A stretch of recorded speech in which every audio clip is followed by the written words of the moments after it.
La gang, dans moins de 10 jours, finalement, on va avoir la réponse. Quels vont être les grands coups qu'on va faire, M. Kent Hughes? On va parler de ça dans 15 secondes.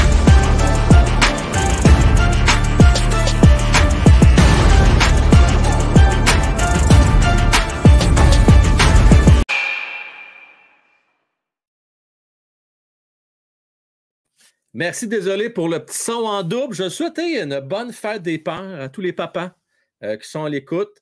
J'espère que vous avez passé une belle journée en famille.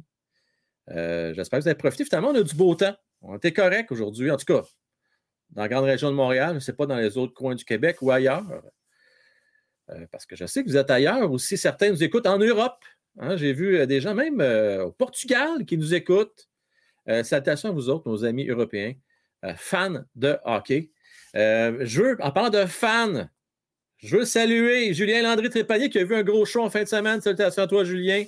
Ainsi qu'à Mario Boudreau, Yannick Simard, Connor qui est plus capable. Demain, il veut qu'on parle à part PLD. On ne parlera pas que de PLD ce soir, bien entendu, Connor, mais je vais en parler parce que certains sites qui en ont parlé à plusieurs reprises aujourd'hui, un peu partout dans les médias, on en parle. Alors, on va en parler. Parce que Pierre-Luc Dubois, il est partout en fin de semaine. Il a le temps de jouer au hockey, il a le temps d'aller au Grand Prix. Il a même le temps de faire du bateau avec Cole Caulfield et Trevor Zegras, entre autres. On va en parler. La salutation à Salimi Jambon. Bien oui, on va parler du 5e choix. Parce que Michkov, il y a bien des bruits qui courent, hein? Bien des bruits qui courent depuis quelques semaines. On va revenir sur ce 5e choix-là. Salut Canadien 10. Ah, on est-tu tanné? Hein? On est tanné. On m'a tanné. Moi, je ne suis pas tanné d'en parler. Moi. Non, je ne suis pas tanné. Je ne suis pas tanné parce que on parle d'un joueur qui veut venir jouer à Montréal qui va changer l'allure de cette équipe-là. Donc, on ne parle pas d'un gars de 4e trio. Pour une fois qu'on peut en avoir un bon, moi, je reste à l'affût. Alors, toutes les fois que j'entends des bonnes nouvelles sur le sujet, même quand elles sont moins bonnes, je porte une oreille attentive. En passant, on a eu un très bon show vendredi. Ça a duré tout près de 6 heures. C'était vraiment le fun. Et je veux vous remercier, entre autres filles que je viens de voir ce soir. Merci d'avoir été là aussi. Écoutez, on a jasé pendant 6 heures de temps. On a parlé justement de différentes rumeurs de transactions. On a parlé aussi. J'ai même fait écouter en primeur la nouvelle intro de la saison prochaine. En tout cas, on a du bon temps. Merci encore de votre support. Et si vous voulez vous joindre à eux, le membre de Loge Président Plus, vous savez ce que vous avez à faire. Vous avez juste soit à cliquer adhérer, bouton bleu YouTube, ou aller sur mon Patreon, Frank Well. Commençons à parler de M. Pierre-Luc Dubois. Ben oui, M. Pierre-Luc Dubois qui a fait un petit tournoi là, de fusillade à Boisbriand en fin de semaine. Il a eu le temps d'aller jouer au hockey un peu. Question de faire un bain de foule, aller voir les partisans. Il est généreux, aime Montréal, il est bien chez lui. Également, on l'a vu avec Cole Caulfield faire du bateau, relax, profiter de la fin de semaine du Grand Prix. Tu sais, c'est jet set. Hein? Ça attire bien du monde. On a vu plusieurs personnalités publiques, plusieurs personnalités connues qui se sont présentées au Grand Prix, qui était encore une fois un succès. C'était plein à craquer. Je ne peux pas croire encore une fois qu'on se pose la question de savoir si on devrait garder ou pas ça, ce Grand Prix-là. Écoutez, là, à un moment donné, là, on a perdu le baseball, on a perdu le nordique. On a quelque chose qui fonctionne, qui marche. Ça attire énormément de touristes. Hein? On peut-tu nous garder le Grand Prix? C'est pas parce que je suis nécessairement un grand fan, mais je sais qu'il y a beaucoup de fans de courses de Formule 1. Alors, pourquoi pas leur faire plaisir une fois par année? Question d'une semaine. On aimerait bien ça. On est tanné d'entendre parler de PLD, mais lui, il doit avoir hâte que ce soit réglé. Ben, c'est clair qu'il doit avoir hâte. Est-ce qu'il y a des informations que nous n'avons pas? Chose certaine. Là, ça fait 2 ans de suite qu'à l'approche du repêchage, il est des environs de Montréal. Bon, la dernière fois, oui, c'était à Montréal, fait qu'il y avait peut-être une raison de plus d'être ici. Mais là, je ne sais pas. Mais c'est le Grand Prix, hein? Ça attire du monde. Puis, c'est un gars de Saint-Agathe, tu ne vas pas l'oublier. Donc, c'est un peu normal qu'il se rapproche de chez lui. Puis, en plus, ben là, on sait, il a aussi acheté dans le Vieux-Montréal. Il ne faut pas oublier ça. ne faut pas oublier ça. Yannick, intéressant. Le nouveau noyau de jeunes disciplinés attirait énormément de joueurs à Montréal. Moi, ce que je trouve intéressant, tu sais, je regardais il y a à peu près 4-5 jours, on voyait justement là, dans les festivités du Grand Prix, Jacky, Pezzetta, Caulfield, Suzuki passer du temps ensemble. C'est bon de voir 4 jeunes passer du temps ensemble en saison morte, en plein été. Des gars qui ne demeurent pas nécessairement à Montréal à l'énorme, mais je trouve ça le fun de les voir ensemble. Et puis, Pierre Dubois qui sienne avec Caulfield, ben écoute, moi, je ne sais pas, là, je vois ça d'un bon oeil. Pas de fumée sans feu, comme on dit. Ah, là, OK, Mario, on n'ira pas là, avec la Formule 1. On ne commencera pas ce sujet-là à soir. Là. Hein? On n'ira pas avec ce sujet-là à soir. Fais ta raison. En passant, tout le monde veut jouer avec Cole Caulfield, c'est certain. Quand tu as la chance de jouer avec un marqueur de 40 B+, c'est certain que tu ne peux pas dire non à ça. D'autant plus qu'il est signé pour 8 ans. Ça va aider à tirer. Quelque chose qui a fait couler de l'encre aussi également, dans The Athletic, encore une fois, toujours de bons articles. Malheureusement, ils n'en font pas en français. Ça, je trouve ça un peu plate. Là. Je n'ai pas encore décidé si je vais rester abonné. Pas que je ne comprends pas l'anglais, au contraire, je le comprends, mais je trouve ça un peu plate qu'ils essaient de soit désister. Mais bon, on parle entre autres d'Evan Bouchard. On soulève l'idée qu'Evan Bouchard pourrait peut-être être intéressant pour le Canadien de Montréal. Défenseur droitier, 23 ans seulement, argent libre avec restriction.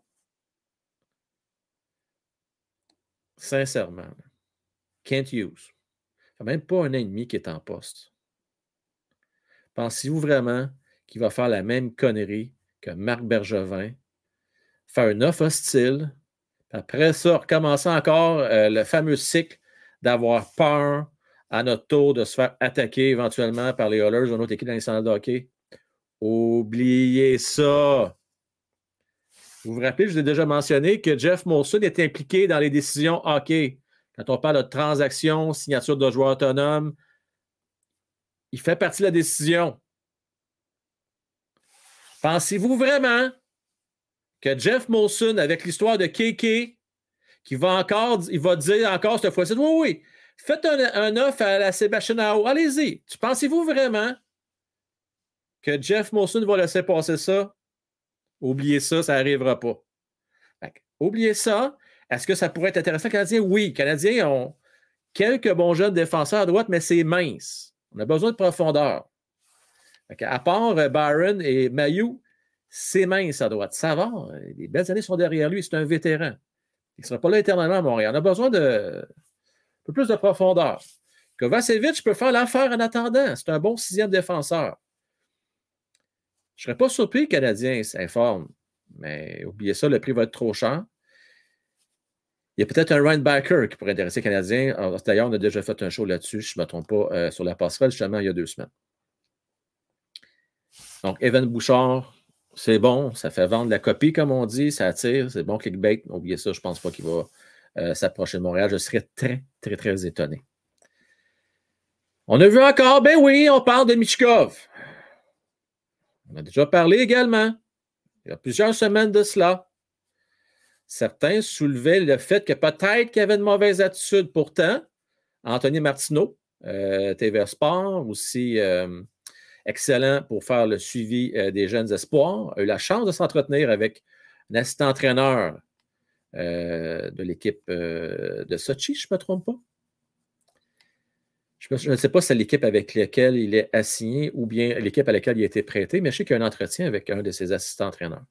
Il a dit, oubliez ça, là, il y a du chien, il veut gagner, mais il a appris là, que, à un moment donné, il faut que tu te calmes quand tu as 17 ans, là, tu ne peux pas faire la morale aux vétérans.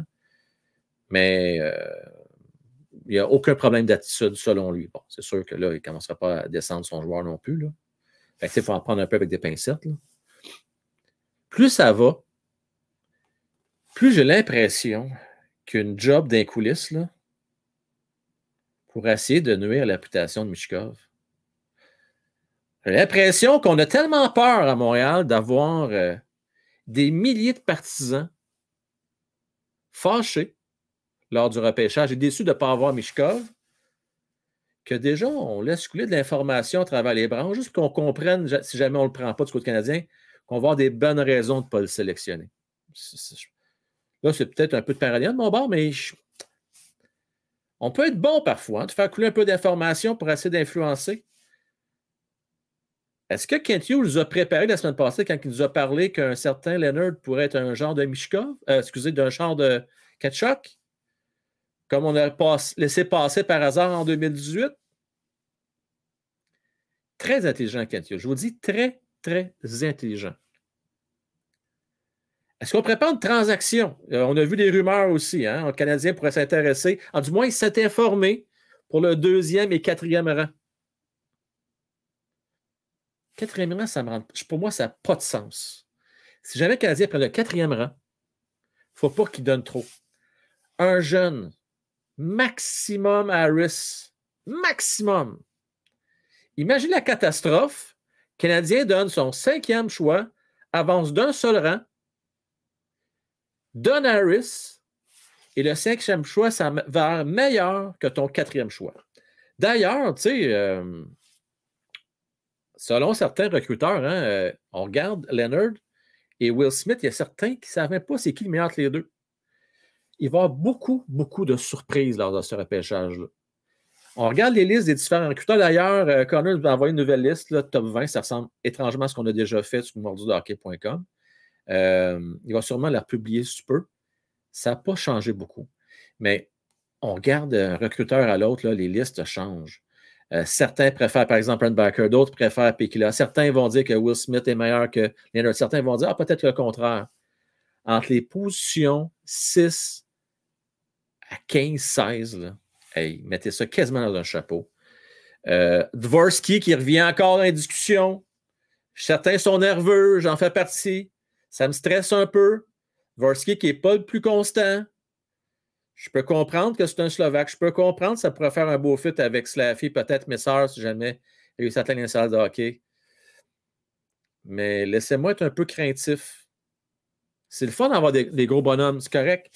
Mais il y a toujours un gros risque avec des gros bonhommes parce que souvent, on se laisse un petit peu aveugler. Moi, je préfère y aller avec le talent. Choix première ronde, allons-y avec le talent. Soyons certains de notre move le plus possible. Du talent, ça ne se perd pas. Oui, ça se peut qu'on se fasse brasser. Oui, ça prend des gros bonhommes. Mais à la limite, aller chercher des bons compléments par transaction, comme joueur autonome, peut-être en 2e, 3e ronde. Mais première ronde, allez-y avec le meilleur joueur disponible, s'il vous plaît. Pichkov est là, prenez-le. Si vous pensez que c'est Benson qui a le plus de talent, prenez-le. Si vous pensez que c'est Leonard qui a le plus de potentiel, prenez-le. Mais allez-y pas que des projets quand on parle de 5e rang, s'il vous plaît. Mario, tu as raison, il est lent. Il est lent, ça se peut pas. Tu l'as vu jouer 2 fois, Mario. Il va falloir nous en parler. On oublie ça. Toi aussi, tu penses ça, Fé, hein, que Kent nous essaie de nous faire couler de l'information? C'est très possible. N'oubliez pas ça, là. Combien de fois qu'on entend des rumeurs, des choses qui circulent? Ça ne pousse pas dans les arbres, ces histoires-là. Là. Je veux dire, il y a des gens bien placés qui s'organisent pour faire véhiculer l'information.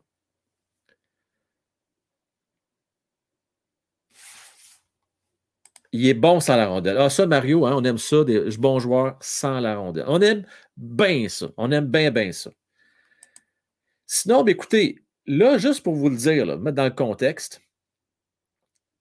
ça va aller vite là, dans les 2 prochaines semaines. Oui, il va y avoir bientôt la négociation de contrats avec les joueurs avec restriction, pardon. On va devoir faire des offres qualificatives.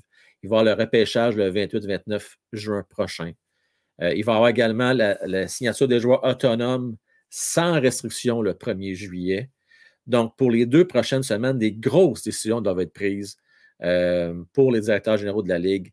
Qu'est-ce qui va se passer du côté de Winnipeg, entre autres? Hellebuck, Scheifele, Pierre-Luc Dubois qui l'ont dit haut et fort, on ne va pas signer à long terme avec les Jets. Il va se passer quoi là-bas? Qu'est-ce qui va se passer du côté des Flyers qui vont faire des moves? Columbus, est-ce qu'ils veulent accélérer leur reconstruction? Est-ce qu'ils vont faire procéder des transactions de ce côté-là? Toutes des choses qu'il va falloir surveiller. Qu'est-ce que va faire Kent Hughes également? Est-ce qu'il va faire des transactions pour aller chercher son fameux troisième choix de première ronde? Il faut regarder ça de près. On a beaucoup de défenseurs à gauche. Est-ce que le Canadien va aller chercher un bon joueur au balotage? Encore une fois, cette année, on a l'occasion d'aller chercher des bons gars au balotage. Qui le Canadien va aller chercher cette année? On regarde les 2 dernières années, on a été chercher des pas pires. Je vous rappelle que Samuel Montembeault était un bon joueur au balotage. Très bonne acquisition. Kovacevic également, excellente acquisition. Rem Pitlick, un peu moins bon cette année, mais il y a 2 ans, c'était une bonne acquisition. Donc, parfois, un des avantages qu'on a dans des équipes de bas de classement, c'est de pouvoir parler en premier ou dans les premières équipes quand un joueur vient de se libérer. Donc, ça, je ne sais pas si c'est tous au courant de ça. Comme l'année dernière, le Canadien avait le premier mot à dire dès qu'une équipe libérait un joueur au balotage, le Canadien pouvait aller le chercher. Parlant de balotage, Raphaël Harvey-Pinard, il ne veut rien savoir d'avoir un contrat de volet, semble-t-il. Alex Belzile non plus. Qu'est-ce qu'on va faire le Canadien de Montréal avec Belzile? Est-ce qu'il va lui offrir un contrat à 2 ans comme ils l'ont fait avec Pezzetta? Est-ce qu'ils vont offrir un contrat également de 2 ans à Raphaël Harvey-Pinard? Et j'ose espérer, avec ce que nous a démontré RHP, qu'on va lui faire un offre, un volet, minimum 2 ans. Je ne peux pas croire qu'on va encore lui faire un offre. Écoutez, là, j'aime bien Pezzetta, puis je peux bien croire qu'il est peut-être chum avec Caulfield et Suzuki, là. Mais si tu offres un contrat à un volet pour 2 ans à Pezzetta, tu n'as pas le choix de faire au minimum la même affaire pour Raphaël Harvey-Pinard. Il faut que tu sois fair. Là. Il nous a donné du bon hockey. Puis, je vais vous dire une affaire. Nick Suzuki peut dire merci à Raphaël Harvey-Pinard.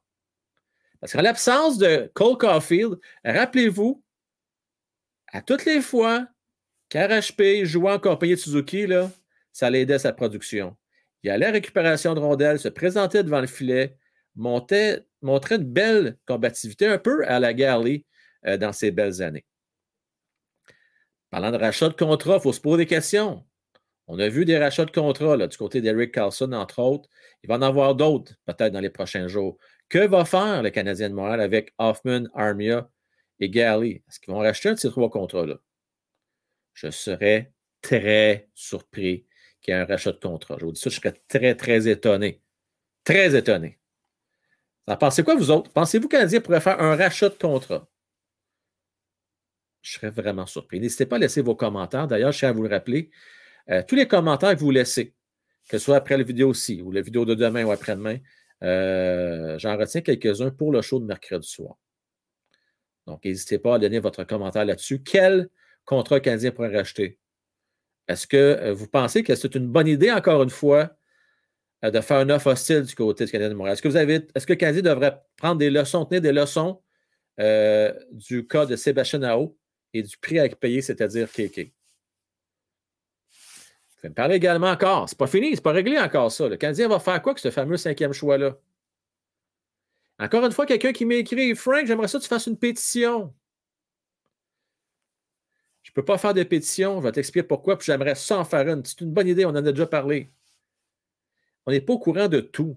Le Canadien, Bob Rowe est bien placé. Lui, il sait si on doit faire une offre hostile, pas une offre hostile, il sait si on doit, oui ou non, repêcher Michkov.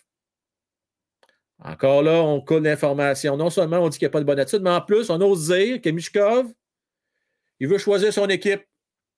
Il refuserait de parler à certaines équipes. As-tu vraiment la certitude de ça? Ça vient de où, ces histoires-là? C'est bon. Pose la question. Pose la question. À suivre, en tout cas, du moins. J'ai hâte de suivre les développements à venir parce que je tiens à vous rappeler également que la masse salariale a augmenté seulement de 1 million cette année. Il y a des équipes qui vont avoir des décisions très difficiles à prendre. Vegas, ça ne sera pas facile. Je vous le dis, ça ne sera pas facile à Vegas. À Boston, ça ne sera pas facile. À Toronto, je ne sais pas si vous avez entendu les rumeurs, Matthews à 14 millions par année, ça ne sera pas facile également. Donc, il y a des équipes qui vont se ramasser un peu mal pris. Et la bonne nouvelle, c'est que les Canadiens ont au moins 10-12 millions de marge de manœuvre, là, même avec la signature de Caulfield. Donc, il y a un peu de marge de manœuvre pour pouvoir bouger. Et sans compter qu'il pourrait aussi domper un contrat quelque part ou faire un rachat. Ça va être à voir. Donc, la grosse question, est-ce que les Canadiens vont faire un rachat de contrat pour avoir encore plus de marge de manœuvre pour aller chercher un joueur sur le marché des joueurs autonomes? Bien hâte de voir ça, en tout cas. Vous êtes tranquille dans le chat à soir. Pascal qui est là. Le Pascal, lui, il veut rien savoir de Joël Armia. Bye bye, mon cowboy. Armia, il reste 2 ans, Pascal. 2 ans de contrat. Si tu le rachètes, il faut que tu le payes pendant 4 ans. Ça serait le fun parce que ça libérait une place pour un jeune genre Henneman, que j'aime beaucoup. Ça serait le fun de le voir l'année prochaine dans le grand club. J'aimerais ça. J'ai peur, par contre, qu'il soit obligé de jouer à Laval. Mais qu'on le rappelle dès qu'il va avoir une blessure. Il va en avoir des blessures. Il va en avoir. Il y en a toujours. C'est long, 4 ans. Je pense qu'on va essayer. On n'a pas abandonné. Martin, c'est lui, si vous avez lu entre les lignes l'année passée, ça semble psychologique du côté du Joël. Je pense que les Canadiens n'ont pas nécessairement abandonné. Il y a eu des problèmes personnels, pas évidents de son côté. On va tout faire essayer de l'aider. Puis, je vais vous dire une chose. Moi, je l'ai vu, de mes yeux vus, de très, très près, avec ses coéquipiers, lors de compétitions très amicales. C'était en quoi? C'était en février dernier, je pense. Février, ouais. Février ou mars, dans ce coin-là. Peut-être au mois de mars. En tout cas, peu importe. Je vais vous dire une affaire, là. Il avait l'air vraiment être apprécié de ses coéquipiers. Wideman, on dira ce qu'on voudra. Vous savez, vous savez, je suis le premier à chialer. Wideman semble avoir une belle connexion avec ses coéquipiers. Il ne faut jamais, jamais oublier ça. Les Canadiens sont en train de bâtir quelque chose. On ne va pas gagner dès cette année. C'est important d'avoir un bon noyau, d'avoir une bonne attitude. Si Armia, ce n'est pas de mauvaise attitude, si les gars sont tissés serrés, ils comprennent qu'il y a une situation difficile, puis ils veulent l'aider, c'est un gros bonhomme, il est fort, il protège bien la rondelle, on n'a peut-être pas abandonné de son bord. Et j'espère, par exemple, que si ça ne fait pas l'affaire cette année, qu'on va essayer de le transiger, ou au pire, peut-être le racheter pour 2 ans, mais l'acheter pour 4 ans, je trouve ça un petit peu longtemps. Salami Jambon. Aucun rachat de contrat à faire de préférence pour 23-24 avec les antécédents de blessure du CH, Crad, Hoffman et Gallagher, Armia, de plus. On est d'accord là-dessus. Moi, c'est ce que je vois également. Hoffman va partir de toute façon d'être ligne de transaction. Edmondson également va partir. Juste là, c'est 8 millions que tu viens de libérer. De plus. 8 millions, là, ben, c'est le salaire que va peut-être commander un Pierre-Luc Dubois si jamais il s'amène à Montréal. Je suis bien si jamais. Je ne donne pas 9 millions. Puis il ne faut oublier jamais qu'il y a une différence entre ce qu'il demande et ce que le Canadien va offrir. C'est l'offre et la demande. Je serais bien surpris, moi, qu'à Los Angeles, on lui donne 9 millions par année. Je serais vraiment surpris. Je sais bien que Marc Benjamin là-bas va peut-être influencer Rob Blake, là, mais je serais vraiment surpris qu'on lui donne autant d'argent. Puis je ne pense pas que c'est l'argent qui va prendre en ligne de compte. Je pense que c'est plus une question de ce que ça va coûter en retour. Mais on se rejoint là-dessus. Des rachats de contrats, là, je ne vois pas. Je ne vois pas pourquoi on en ferait, là, vraiment, cette année. Ça nous ferait du bien, comme je vous dis, mais pour une équipe en construction, je ne pense pas que c'est nécessairement la meilleure avenue. Gallagher va falloir surveiller ça, par exemple, pour 24-25. Il va falloir vraiment regarder ça, là, parce que là, à un moment donné, je sais que c'est peut-être le payer pendant 6 ans, là, c'est même plus que ça. Ça serait-tu pendant 6 ans, 8 ans? Pendant 6 ans, je pense qu'il faudrait le payer si on attend encore une autre année. Je sais que c'est long, 6 ans, payer quelqu'un, mais des fois, on n'a peut-être pas le choix. Même si ça serait comme 2-3 millions par année, ça sera ça parce que la masse salariale va augmenter, n'oubliez pas ça. Là. En tout cas, encore là, il n'y a pas de presse, même pour Galley. Le jour que les Canadiens vont être prêts à faire les séries, là, on va jaser. Puis là, ça se peut qu'on soit obligé de faire des rachats à ce moment-là. Juste vous parler un petit peu de l'horaire de la semaine. Donc, demain, lundi, dès 20h, on va être ensemble avec le forum. Ça va être le dernier forum avant le repêchage. Donc, ne manquez pas ça. Également, mardi, bien oui, on va avoir encore un show avec vous autres, toujours aussi en simultané sur TikTok et YouTube et Twitch. Mercredi, c'est votre show. Jeudi, le show podcast avec Frank. Le thème, ça va être la musique. On va avoir des invités lors de ce show-là. Après ça, c'est le week-end, le dernier show sur la passerelle. Et après, bien écoutez, ça va être la semaine, la grosse semaine. Donc, on va se préparer pour le repêchage. On va avoir un gros show. J'espère battre les codes d'écoute de l'année passée. Je pense qu'on avait été plus que 16-17 000, je pense. J'espère qu'on va battre ça. Ça va être un gros show, bien mais hâte. Plein de surprises. Ça va être bien, bien intéressant, ça, c'est certain. Puis pour une fois, là, finalement, on va être fixé. Puis on va savoir ce qui va arriver. Michkov, Dubois, Transaction, Carter Hart, vas-tu bouger? Il y a plein, plein de réponses à nos questions qu'on va avoir. Mario, quand je vais avoir mes boîtes dans les mains, mes boîtes de première mercredi, je vais vous annoncer la date officielle du break. J'ai toujours une petite crainte qu'il y ait un délai, que ça soit remis, cancellé. Ça m'est déjà arrivé une fois d'annoncer un break, finalement, les cartes n'étaient pas là. Puis là, fait que je vais attendre. Quand je vais les avoir dans les mains, je vais vous l'annoncer. En principe, ça devrait être vendredi, Mario. Vendredi, le 23 juin, si j'ai les boîtes dans les mains. Fait que je sais que j'ai déjà reçu quelques paiements. Je vous en remercie. Donc, je vais vous confirmer ça dès mercredi, Mario. Mercredi. Je vous confirme le tout. Un gros merci à vous autres. Je vous souhaite une belle soirée. Et puis, peut-être en finissant, j'ai goût de vous poser la question suivante. Pensez à ça. Puis, on pourrait revenir un petit peu vite demain. Là. Ça a fait des paires aujourd'hui. Qui, selon vous, ont été le meilleur tandem? Pas obligé d'avoir joué ensemble. Là. Le meilleur tandem dans national de hockey, père-fils. Alors, ça pourrait être père-fille aussi, si une fille a joué au hockey féminin et son père a joué au hockey national de hockey. Ça pourrait être ça. Alors, le meilleur tandem que vous avez vu, père-fils ou père-fille, hockey professionnel. Donc, j'aimerais ça vous entendre là-dessus. Laissez vos commentaires, laissez ça dans le chat. Puis, on pourra revenir demain. Je vous souhaite une super belle soirée, la gang. Merci d'être au rendez-vous. Merci de votre support. N'oubliez pas de liker. Ceux qui, surtout qui vont écouter ça en rediffusion, likez en grand nombre. Ça fait une grosse différence. Bye bye tout le monde. Marcus! Gordy et Mark. Gordy Hall, Mark Hall. Merci. J'ai hâte d'avoir vos réponses. Bye.